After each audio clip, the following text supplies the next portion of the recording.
Uh, recording being, okay, now I got to get serious since we're recording. Now I can't say anything stupid. All right, so this is all about agents helping agents. Every week we come together to really help each other grow their business. You do better, I do better, we all do better. Geez, I mean, if we're all just agents collaborating together and we could all do business with each other, that'd be a great thing for me. Like, I love having a great agent on the other side of the deal. So really, this is all about elevating each other, elevating the industry, and all of us doing better because of it. So last week we left off on handling objections. We're going to continue on this topic of handling objections. Let me actually change the name on my screen. Just for one quick second, guys. Bingo. All right, good. So let's get right back into handling objections. Now, again, handling objections, this can be something that can be scary for some people because they feel like, oh my God, the buyer, the seller is throwing an objection at me. And you freeze up, you tense up. God, wouldn't it be great if you never got any objections? Well, it would be great if you never got any objections. And one way to do that is to make a much stronger presentation. As you present really powerfully, as a way of answering all their questions and putting them at ease so that they really don't have any objections. But the other thing to realize is when buyers and sellers do have objections, generally what that means is they want to work with you. They want to work with you. That's why they're throwing these objections at you. Hey, I want to work with you, but can you just cut your commission? Hey, I really want to work with you, but I got a friend in the business. What do I tell them? Like, I got a friend in the business. It's my objection. Now, if they don't want to work with you, they just say, hey, thanks for your time. We'll get back to you. We'll let you know. So an objection is a great thing when somebody brings it up. So one thing that you can do that I've kind of trained into my brain over the years, when somebody throws an objection, in my head, I say, I'm so glad you brought that up. I'm so glad you brought that up. So rather than cowering in fear when you get an objection, I have a friend in the business. Oh my God, I can't believe it. What am I going to say now? They got a friend in the business. I lean into that and I'm thinking, I'm so glad you brought that up. Like, that's great. This person wants to work with me. Let's handle this objection. So that's the first point for today. Keep the toughest objections and answers that you receive posted in your prospecting area so that you have an immediate response. Another thought is to have the objections and the answers on a 3x5 card and to review and practice it daily. So I met Roji this morning for the first time on a call just 30 minutes ago. So you prospect every day, right, Roji? Like, you are a prospector. It's what you do. You're on the phones. Mm-hmm. Is there a certain objection that you get more than others? Is there something that, God, they keep throwing this objection at me? And when you're on the phone prospecting, what's the goal of that session? It's to set an appointment, right? It's to ultimately uncover if somebody has a desire to buy or sell, and it's to set an appointment. And if you can't set an appointment, then you're setting up some lead follow-up. But is there an objection that you get on a regular basis that you just notice keep coming up? Right now, the interest rates has gone up, so buyers are just scared. They're like, hey, I'm gonna wait till the market cools off. Same Right. thing with seller. Hey, there's less buyers now, so I'm gonna hold off.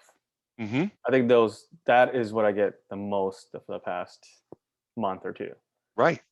So wouldn't it be a great idea to take some time after this call, and buyers and sellers, for a buyer, we're going to wait. The interest rates are too high. We're going to wait. We're going to wait. All right. Wouldn't it be great to write down 3 or 4 different handlers for that so that you didn't have to think of a response every single time, where you just had it posted right here? Oh, I can totally appreciate that. You're just reading off a script. I totally appreciate why you'd want to wait. And have you considered that blah, blah, blah, blah, blah, blah, right? So, like, just off the top of my head, some things that I would write down potentially are, listen, I totally can appreciate that you want to wait for interest rates to come back down. However, what if they don't come back down? Do you think you'll just continue to rent for a while and see what they say? Because the truth of the matter is that, we drew this graph on a previous call, and we'll draw it again. This is a review from, I think we did this last week, but we'll do it again today because this is going to help everybody. And if you were here last week, it's a reviewer because we should all be using it. I'm going to make a graph. Roji, this is for you. Mhm. And all the rest of us as well. Okay. Rent and own. Rent and own. Okay. We'll start with our blue marker. And the blue marker represents your payment. When you rent, what happens with your payment over time? Goes up. It goes up, always. It goes up. When you own, what happens with your payment over time? It's flat. It's flat. Makes sense so far? Makes perfect sense. Of course it does. A 5-year-old could understand this. Like, what a simple elementary drawing. Green marker. This is silly, but it's simple. It's powerful though. When you rent, this green marker, green for money, represents your equity position. When you rent, what happens to your equity position over time? It's flat as a pancake. Why is that? Because you don't own. You gain 0 equity, of course, naturally. Well, when you own, what happens to your equity position over time? Appreciates. Then you just say to the buyer, which side of the graph would you rather be on? I can appreciate that you want to wait for interest rates to go down, but while you rent, guess what your interest rate is? It's 100%. Forget about 3.5% or 3 3/4 or 4% or 4.5%. When you rent, it's 100% because you're paying 100% of the mortgage.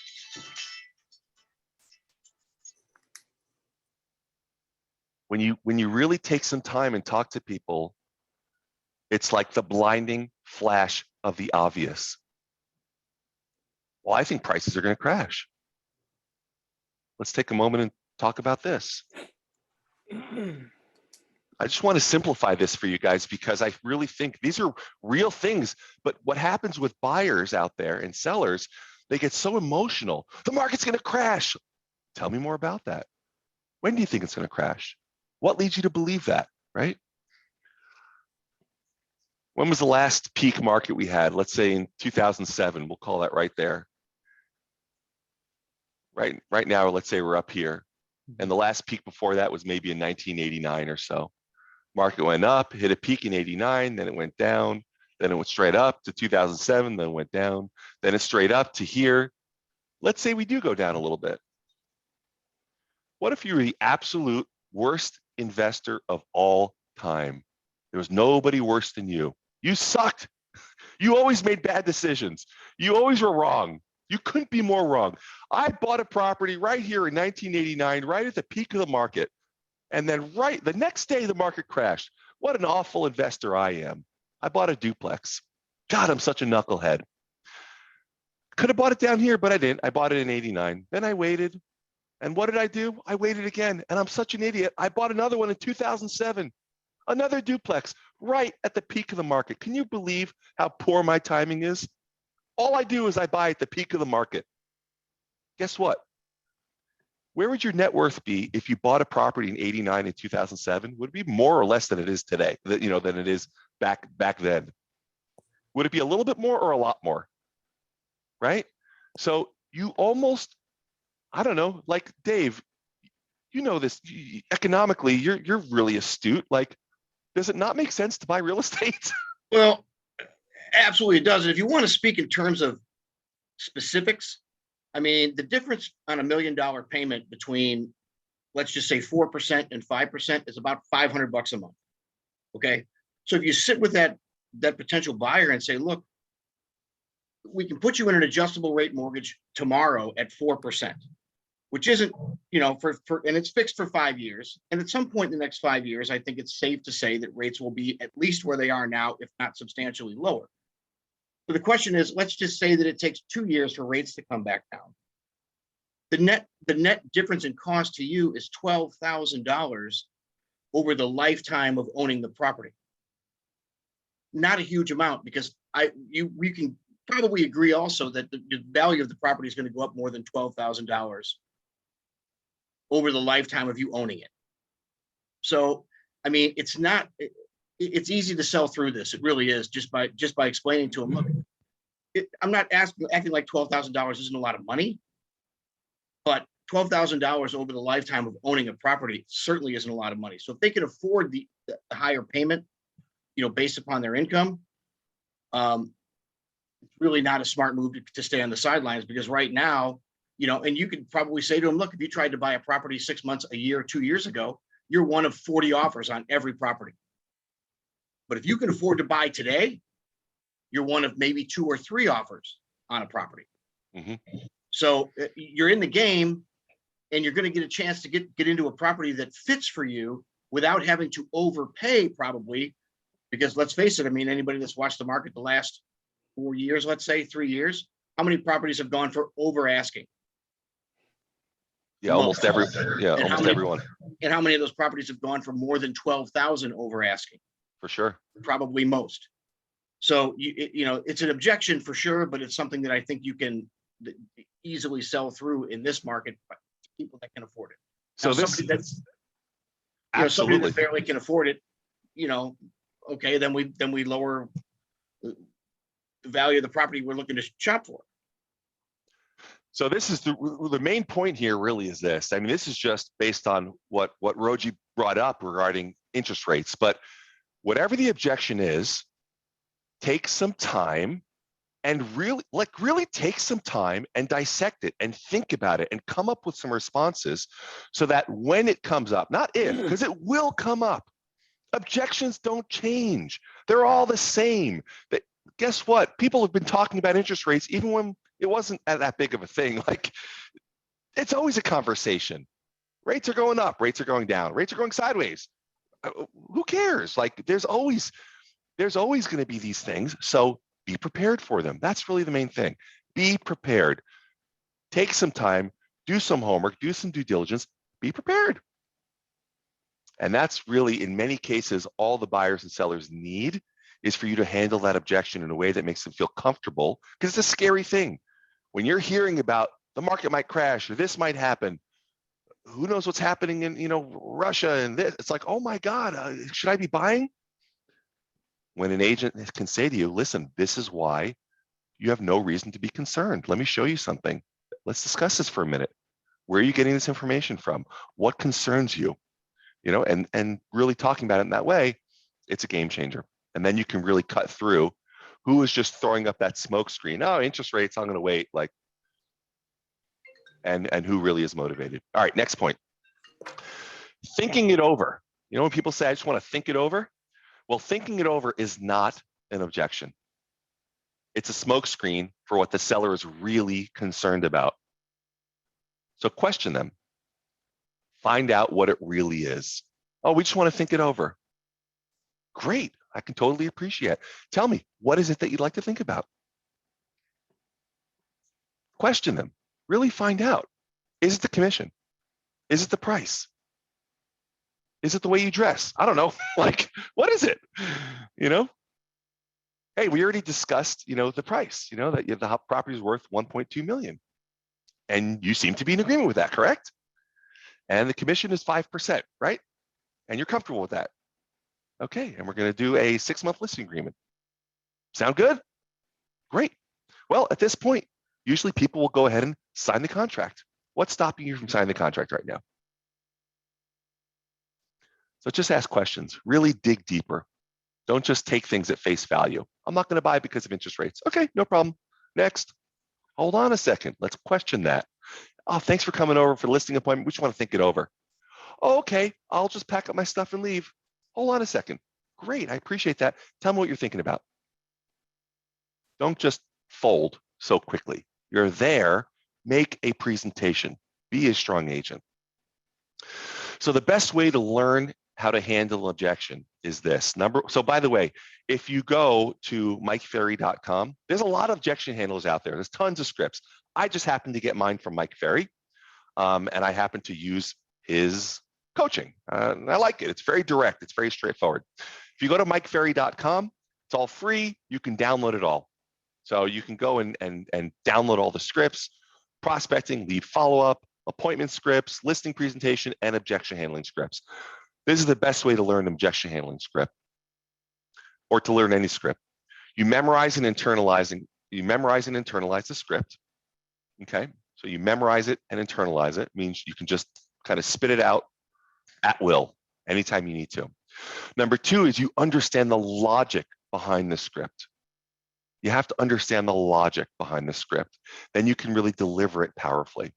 If you just memorize the words and just blurt it out, it doesn't really land powerfully, right? So really understand the logic. Number three is understand that the client will believe you when you believe you. If you say that your commission is 5% or 6%, and you are delivering that stuttering and stammering, like, and you're just like terrified of the words coming out of your mouth, 6%, they're not going to believe that if you don't believe it. And ultimately, the second part is that know that what is true and factual is what they will believe. You have to really understand this process and be able to deliver it with a level of confidence, and they will believe you. They will believe you. The last thing is create additional scripts for yourself by listening to what your prospects say and responding logically to them. So there's not this point really is that there's not always going to be a written script for something. Sometimes you have to kind of work on the fly. Sometimes you have to quote unquote wing it. And you have to, that's why you really have to understand the logic behind all this. Going back to Roji's point about interest rates, by truly understanding the logic behind what's happening with interest rates, if it makes sense for somebody to buy or not buy, the logic behind real estate really being a wealth building tool for them, then as the conversation changes and morphs over the course of the presentation, you can have a consistent message and be able to handle that objection. So there's a couple of rules for objection handling, a couple of rules that we always follow. First rule, never argue, always agree. Never argue, always agree. That doesn't mean that when somebody says, I want to pay you 4% total commission, you say, okay, no problem, I agree with that. No, that's not what never argue means. But it means that you say, oh, I can totally appreciate why you'd say that. Be agreeable. Never argue. Don't make them wrong. Okay? Oh, we want you to list it for 4%. Are you crazy? Are you stupid? Does that work? No, you don't make people wrong. All right, point number two, smile and nod your head a lot. I can totally appreciate why you'd say that. Yeah. Who wouldn't want to pay less commission, right? Yet, if you can just pay the standard commission and actually make a lot more money, would that make sense for you to do that? Are you more interested in what you pay or what you net? Right? You can have these types of conversations. Number three, ask a lot of questions. Ask a lot of questions. Questions, questions, questions. In any selling situation, ask a lot of questions. Allie, how would you say you are at asking questions? Do you feel like you ask enough questions when you're in selling situations? Sorry about that. I was muted. Right. I feel like I'm pretty good.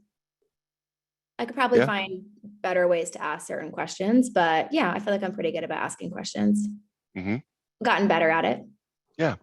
So in one of our meetings, actually, a few weeks ago, Ed brought us something great, which was the 3 W's for every prospect. Where are you moving? Why? In other words, what's important about moving there? And when? If we can really, oh, thanks, Matt.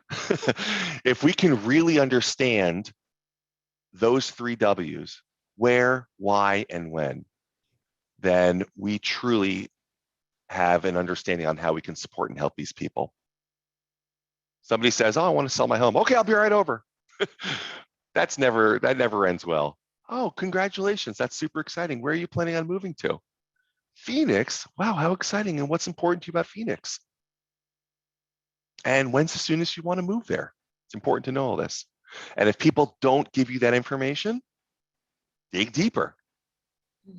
Dig deeper. Okay, so ask a lot of questions.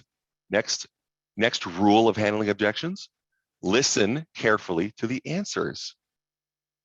Be a great listener. This is important, like, to ask ourselves, like, to really look in the mirror. Do I ask questions because I'm just trying to get to an appointment set? I'm just trying to get to a contract signed. I'm just thinking about my next question. Or am I asking questions because I really want to know? Am I asking questions because I really want to understand? Do you think a client recognizes if you're asking for your benefit or for their true benefit? Do you think they see through that? I think they do. Right? So listen carefully to the answers. Answer the objection if necessary. Sometimes an objection is just a smokescreen. Sometimes people might say, I just need to think about it. I just need to think about it. Doesn't really, that could just mean, oh, I've got a friend in the business. Okay. Sometimes you don't need to answer that. You could say, okay, great. Well, almost everyone does. So are you ready to get started and list the property today? They say, yeah, I guess I am. Right? I didn't handle that objection. Sometimes people will throw out an objection just to slow the process down, because a presentation has a certain cadence to it. There's a certain movement to it.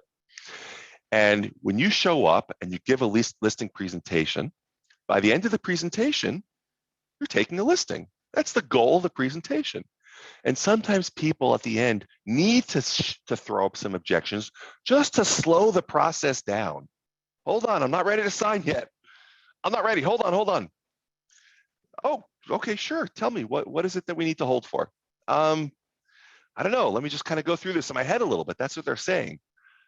Is your commission negotiable? No, it's not. Any other questions? Okay. Do you pay for staging? No, I don't pay for staging. What else can I answer for you before we sign the contract? I guess that's it. I guess I'm ready now. Okay. Like, sometimes it's just like, put on the brakes for a second. Let's slow it up. So you don't need, an objection doesn't always mean that, like, this is like something that's like so near and dear to their heart. Like, it's so important to me that the agent pays for staging. No, sometimes it's just like, I'm just trying to pump the brakes a little bit. And sometimes that's what these objections are. All right. And the last point about rules for objection handling is keep moving forward with your presentation. We just keep moving forward. Always keep moving forward. Just because there's an objection doesn't mean we stop the presentation. We're going to continue to move the presentation forward. And that, I've found over the years, has been maybe one of the biggest benefits. I think a lot of agents get caught up on the very specific objection. You're pre-qualifying a listing appointment over the phone. How many agents are you planning to interview? We're going to interview 3. Okay, who are you interviewing? And you're the last person in, and blah, blah, blah. And then you get there, and you're kind of prepared for this whole battle about how to set yourself apart from the other agents. And yet you get there and you realize, hey, if my presentation makes sense, are you prepared just to get started today and sign the contract? And they say, yeah, we would go ahead and do that. It's like, oh my God, I've been worrying for 3 days about who I'm competing against for nothing. So, don't take this stuff, take it at face value. It doesn't always, like, the world is not hinging upon their objections. Again, sometimes it's just a smokescreen. Sometimes it's just to fill some space. Sometimes it's just a question in their mind. Do you pay for staging? It's just a question. No, we don't. Okay, good. Thanks for answering that. Will you cut your commission? No, we won't. We're not a discount brokerage. Okay, thanks for answering that. All right, so that wraps up the objection handling section. The next section we're going to go to is closing and closing skills. Before we move on, are there any specific questions or points about objection handling that anybody wants to bring up or discuss?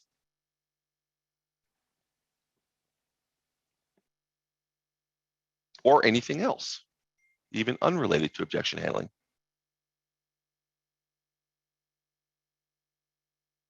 All right, cool.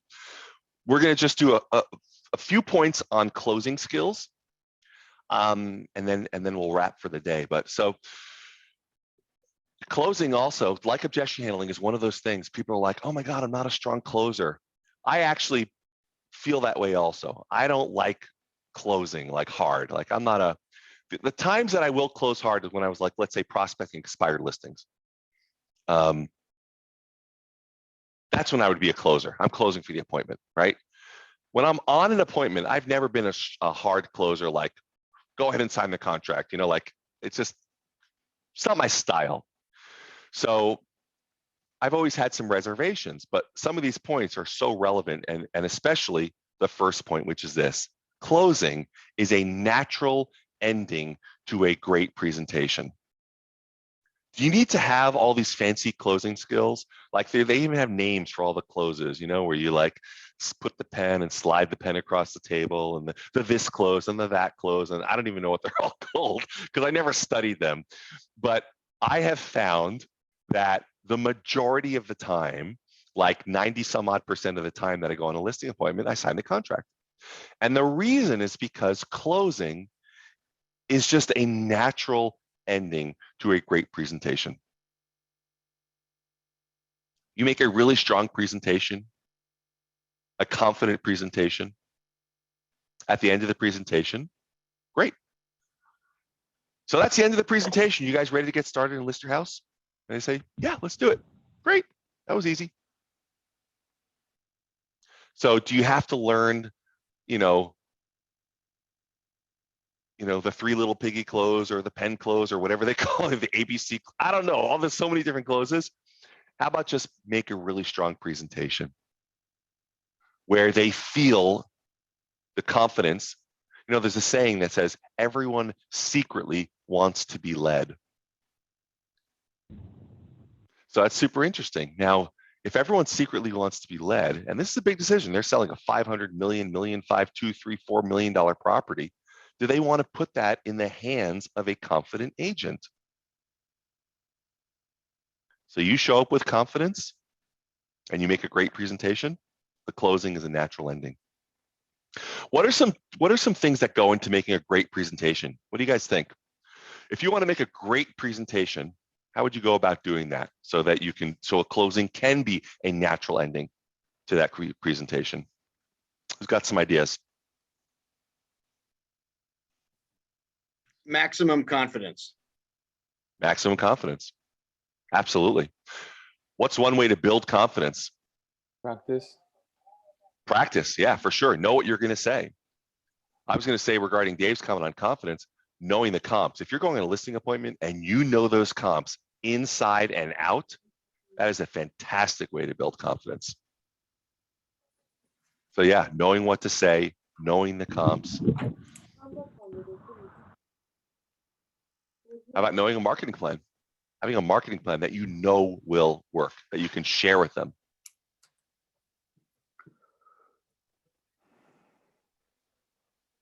You're on mute, Mark, for some reason. I'm not seeing the mute sign, but I heard you in the office. You said knowing what their concerns are, right? Yeah. Knowing what their concerns are, asking a lot of questions. Yeah. So closing is a natural ending to a great presentation. So practicing being a great presenter. Mike Ferry always says something which is kind of cool. He goes, there's three parts of the business: prospect, present, and close. Prospect, present, and close. Which is the most important part of the business? Is prospecting the most important? Is your presentation the most important, or is closing the most important? So he says, how many people want to think prospecting? I don't know how many people here think prospecting, just a show of hands, is the most important part of those 3 items. Okay, how many think presenting is the most important part? Okay, we got a couple hands. And how many think closing is the most important part? Okay, a few hands. So what Mike says, he says presenting is actually the most important part. Because if you become an expert presenter, you actually will become motivated to prospect. You want to find people to present to because, like, I'm so good at presenting, I just want to share this. Like, I want to get in front of as many people as possible. If you're a poor presenter, you're almost afraid to prospect. Like, oh my God, then I'm going to get in front of, then I'm going to set appointments and I have to get in front of people and I actually have to present to them. Like, oh. Now the closing, the reason why he says closing is not the most important is because closing is, again, a natural ending to a great presentation. So a lot of what Mike teaches is to become a really, really great presenter. To really, really become a great presenter. The last point we'll end at today with regard to closing skills is the script that Mike Ferry uses, and it's a very simple closing script. And he just says, "Would you sign the contract, please?" With a smile. "Would you sign the contract, please?" They're either going to say one of 2 things, yes or no. If they say yes, great. Here's a pen. Or if they say no, great. Tell me more about that. Usually at this time in the presentation is when we sign the contract, unless people have some unanswered questions. So what questions do you have? Handle the objection and then go right back to signing the contract. Great. Aaron, What- following up on that real quick. Yeah. Just my piece of advice is once they say yes, stop talking until they're finished signing. Because I've been on listing appointments as a mortgage guy with realtors, and I've had them say yes and still have the realtor will keep talking and say, as they're signing, if we don't get any offers in the first few weeks, we'll change the marketing or whatever. And now all of a sudden, now your seller's standing there going, oh, wait, we're not going to get any offers the first couple of weeks. Once they say yes, shut up, get them to the register, as we used to say when I sold men's clothing, right? Right. Once they say yes, get the signature and then have a conversation. Uh-huh. Because I've seen people talk, I've seen it happen where they talk them right out of yes. I'm going to read the next point based on what you just said, Dave. This is literally, I'm going to read verbatim the next point. When you ask a closing question, don't speak until the prospect does. And why do we do that? Why do people do that? Because we're just so uncomfortable with a little bit of silence. It's okay to just be with people. Great, let's go ahead and sign the contract. Here you go. Point it out. Full signature there. Flip the page. Initials here. Good. Flip the page. Initials right here, please. I don't need small talk. Next page. This is going to require a full signature right there, please. Just keep it simple. All right, let's go into the chat for one quick second.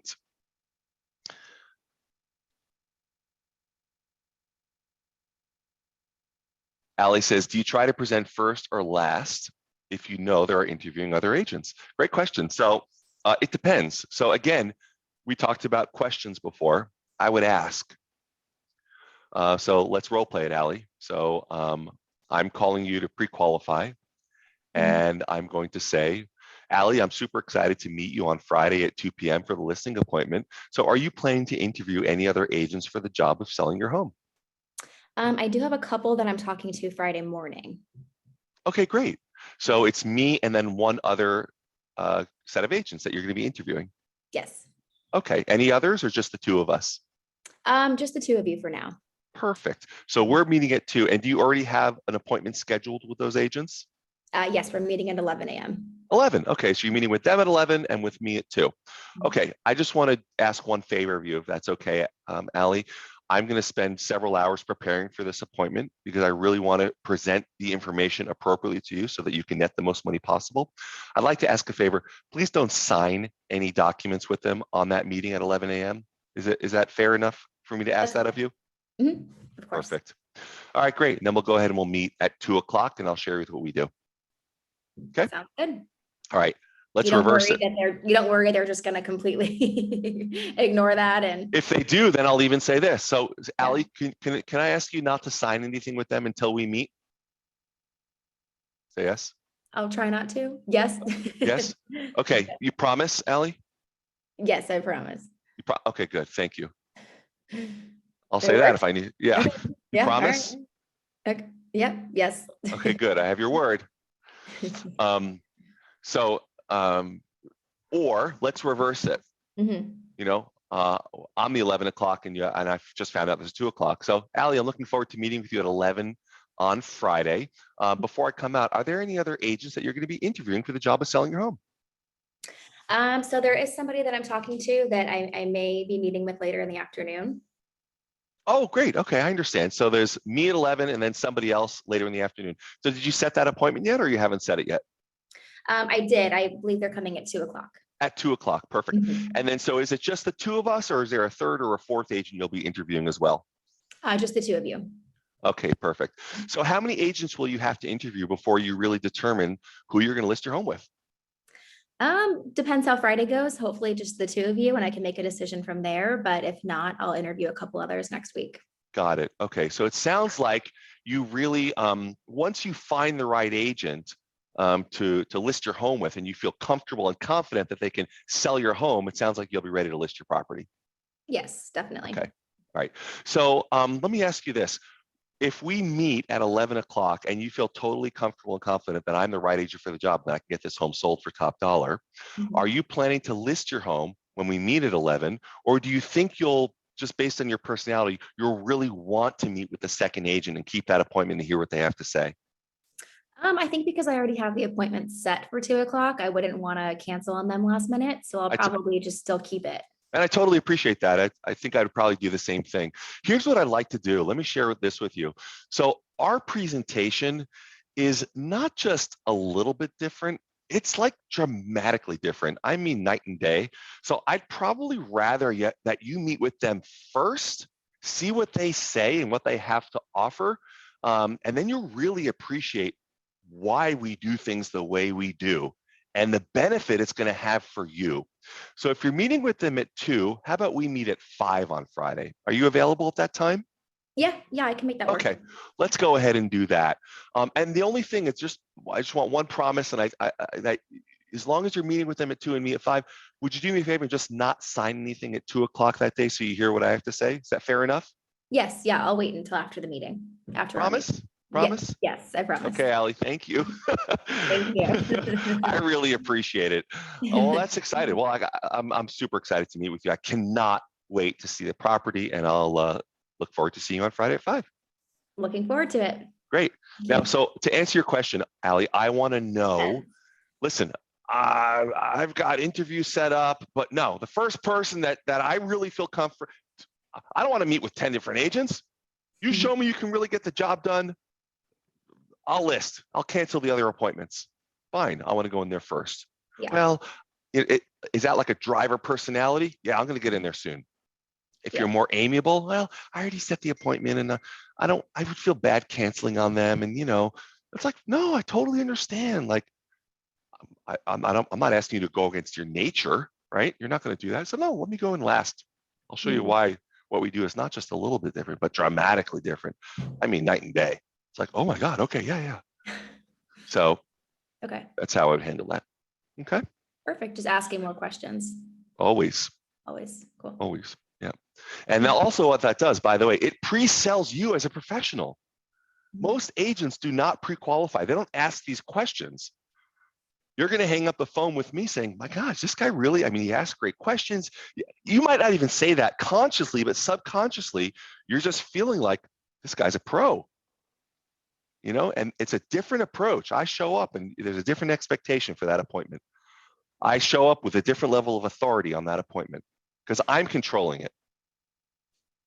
Mhm. You know what, Allie, let's not meet at 11. This is why. We'll meet at 5. 5 doesn't work. Okay, we'll meet at 9 a.m. the next day. How's that? Like, okay, this is how it's going to roll out. You can trust me, Allie. Listen, selling your house is a big deal. This is $1 million of your money.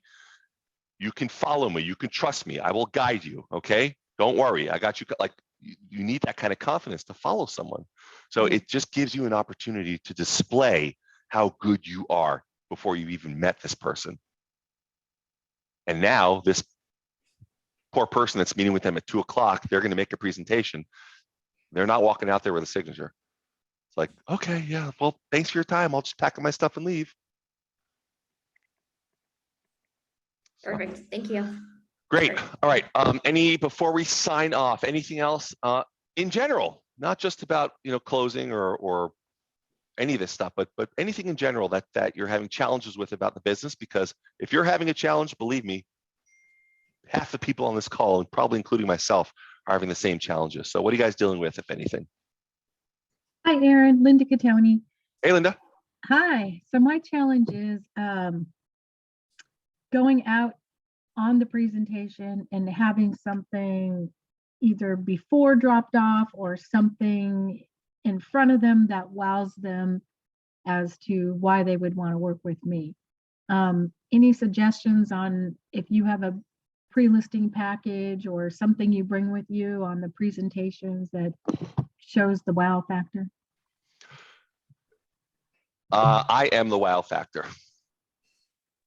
And that's not a joke. I mean, I go there and I don't have anything that wows them. If you want to set up a simple pre-listing package, the fact that you dropped off a pre-listing package will already set you apart from anybody. Nobody does that. So that will already be a professional presentation that they're not receiving from anybody else. I actually, you want to wow them with your sales skills, right? Pre-qualify them beforehand, ask a whole bunch of pre-qualifying questions to make sure that you are fully aware of how you can best serve them on that appointment. Really, really understand, be such a neighborhood professional that they are just totally wowed and inspired by how professional you are. But I think really lean into that level of professionalism as far as your presentation. Don't use some fancy fluff piece as a crutch, because that's all it is a crutch. And if anything, it'll weaken your presentation. Then you'll just end up, putting too much emphasis on some silly piece that doesn't mean anything. And that piece won't resonate with them anyway. Okay, great. Thank you. I've just never used anything and I've never needed it. The one piece we use that we bring with us is a sample marketing piece. Mark, do you have one in your drawer or no? Let's see if I can show you one real quick, what we do. Is it in Chad's drawer or Sean's drawer? The bottom one, Sean? No? All right, we don't have any. Anyway, there's one thing that we do for every listing, which is kind of nice. It's a 4-page, heavy cardstock, full color brochure. It looks really nice. So we share with them that, that we do this for every listing. We share with them, I verbally tell them what the plan is. We have a professional photographer come in. We have a stager come in. We do all these things, and I show them the beautiful piece. But truthfully, it's nothing that we give them that like blows them away. But we ask great questions and we really connect with them at a level where they understand that they are being taken care of. And we are going to guide them to a successful transaction, and they can count on us. And that's all they need. And they sign the contract. Great. Thank you. Yeah. You can count on yourself. Don't worry about it. Cool. All right. Anything else before we sign off? Anybody else? Any issues, any problems?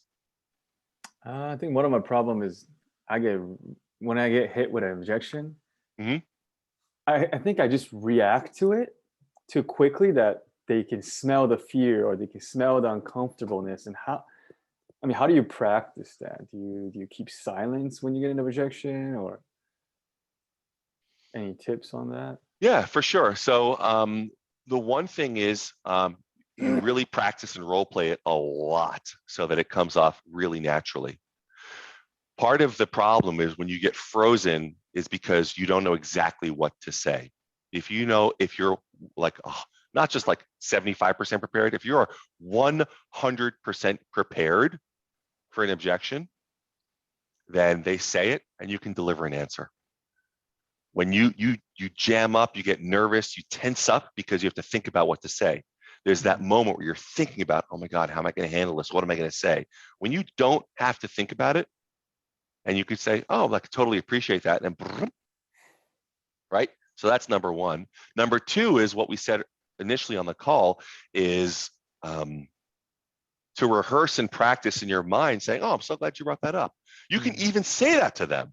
They say an objection to you, say, oh, I'm so glad you brought that up. I'm freaked out about interest rates. Oh, I'm so glad you brought that up. Let me share with you my thought about that. Oh, I don't know that you sell enough homes in my area. I was thinking about going with the neighborhood specialist. Oh, I'm so glad you brought that up. You are? You're glad I brought that up? Like, yeah, I'm glad you brought that up. I'm happy you brought that up. Let's talk about this.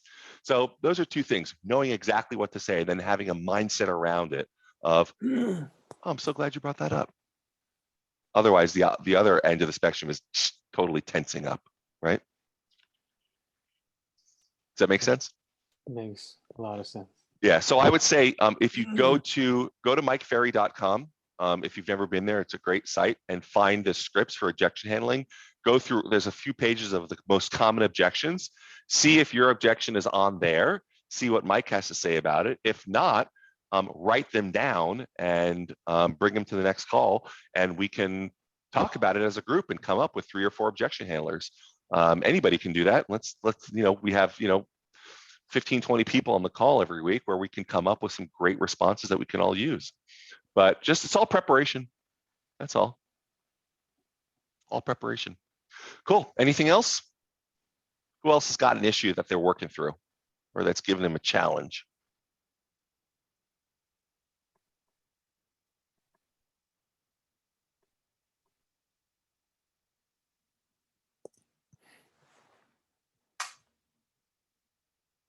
How do you guys feel about the silence, by the way, after I ask a question? Is that uncomfortable? A little bit, right? I have a question. I think, wow, they got it together. It's so part of this, is to allow, it's okay to be a little uncomfortable with the silence. I mean, this is something we talked about earlier. It's just like Dave Buss said, when you ask a question or when you're signing stuff, just be okay with a little bit of silence. Like, can we just sit here for 30 seconds or a minute? Like, anybody got a question? No one's got a question? No. Like, are we, oh my God, do I have to, like, this is getting a little uncomfortable. It's okay to be a little silent for a while. Is it Amrita? Yes. Yeah. Yeah. So I have a question. I have a buyer that's not, actually I have a seller that's not willing to pay the buyer's side commission. Uh-huh. I mean, so, and he wants the buyer to pay all the seller fees and everything. Mm-hmm. He doesn't want any closing costs. How do I handle that? So I would start by asking, so what is the seller's motivation? Where does he or she want to move to? He's an investor. He has a lot of properties and he just wants to save on commission. Okay, but why does he want to sell? So is there a specific property that he wants to sell? Yes. Okay, and why does he want to sell it? He actually doesn't really want to sell it. I mean, I'm telling him the market is, good, and offload some of the properties. It's a good time to sell. So he's considering selling one of. So I would really, this is, Amrita, this is some of the stuff that I would really dig into because I never take anything at face value, right? Hey, listen, I'll sell it, but I don't want to pay a buyer agent commission and I don't want to pay any closing costs. I want the buyer to pay title, escrow, and everything else. Okay, interesting. So tell me more about that. So this property on 167th Street, tell me why you want to sell that property. Well, I think the market is strong and I want to just cash out. So Amrita, is he looking to do an exchange and buy a different property, or is he just looking to sell it and cash out and just put the money in the bank? Do an exchange. Do an exchange. And why does he want to do an exchange? Does he feel like he can get more rental income from doing exchange? Does he want to do it Here in this area, or is it outside of the area? Where does he want to exchange to? Do you know? No, he doesn't want to pay taxes. That's all. Okay, but why does he want to sell this one and do an exchange? Does he feel like he can get more rent? What does he not like? What's wrong with this property? Like, why not just keep this property? What's wrong with it? Yeah, I think that's the thing. I'm pushing him to sell, but he's not motivated enough. I think I should just move on. Well, it may be the best thing. So I'll just tell you what my mind is thinking, and it may or may not help you. So if somebody says, generally speaking, when somebody's motivated to sell, there are certain steps that they follow. It's pretty common, right? I want to sell a property. I call my agent. I list the property. Seller pays for certain fees. Buyer pays for certain fees, right? I know I'm going to pay for title and my half of the escrow fees and a home warranty, and I'm going to pay commissions, and I accept that because I'm motivated to sell. If I'm not that motivated and you call me up and you say, hey, it's Amrita, and do you want to sell any property? And say, yeah, I'd sell this one, but I don't want to pay any fees. And first of all, to me, I'm thinking, that doesn't sound that motivated. So I would ask questions. Okay, so tell me, Mr. Investor, why is it that you're thinking about selling this property? What is it that you're looking to accomplish by doing an exchange? Why, out of all your properties, are you looking to sell this one? And if you're going to do an exchange, what are you thinking about exchanging into? And what if it doesn't work out? Are you comfortable just keeping it for a while? Maybe the answer is no. I don't like this property. It's worth $1 million. I'm only getting $2,000 a month rent. Every other property I have is worth $2 million, and I'm getting $6,000 a month rent. Like, this one is just a poor performer. It needs a new roof. I got to put all this money into it. The tenants are awful. I've always hated that street. The neighbor throws trash on the property. I just hate, my ex-wife lives down the block. Like, I hate that property. It's like, okay, now we have something. Now I understand a little bit more. So, okay, now tell me more about why you want the buyer to pay the fees, because realistically, there's a customary set of fees that the buyer pays and a customary set of fees that the seller pays. So if you really want to sell this property, you're just putting a lot of roadblocks up, and it's going to make it harder to sell it. How important to you is it that the buyer pays all these fees? What if we can just build it into the price, and just charge a little bit more money for the purchase price and do all the customary fees? You pay the standard commission, the standard fees, and the standard everything else. The point is, Amrita, that I'm making is that by asking more questions and really finding out what the level of motivation is, why they want to sell this property, what's important about that, then you can really determine how to handle that. It doesn't sound like you have enough information. I wouldn't throw them in the trash and move on either. I would just ask more questions. Tell me more about that. What's important about that? Why do you want to do that? I want to save money. Okay, well, what if by saving money, saving money, you want to make more money, right? And what I'm hearing you say is, at the end of the day, you want to end up with the most money in your pocket, right? So if you pay another few $1,000s in fees, but end up with another $20,000 in your pocket, sounds like that's the course of action you'd want to take, right? So I would handle it in that way. I think there's more questions, right? I mean, is it fair to say that you're not entirely sure what his motivation is in selling this property? Yeah, he's not motivated, actually. I'm pushing him. Yeah, that could be a problem. It could be a problem when hey, we're all motivated to sell real estate, right? But when we're more motivated than the client, it's usually an exercise that doesn't.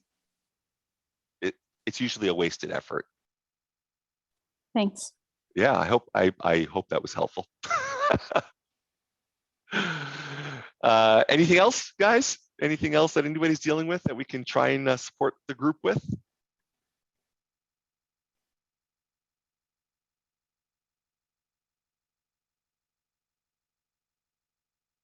All right, terrific. Well, I really appreciate everyone's participation, and I just love these calls every week. And next week, we will continue on closing skills. So anything you need between now and next week, let me know. Otherwise, go crush it this week, and we will chat in a week. Take good care, guys. Thank you. Thanks, guys. Take care. Thanks.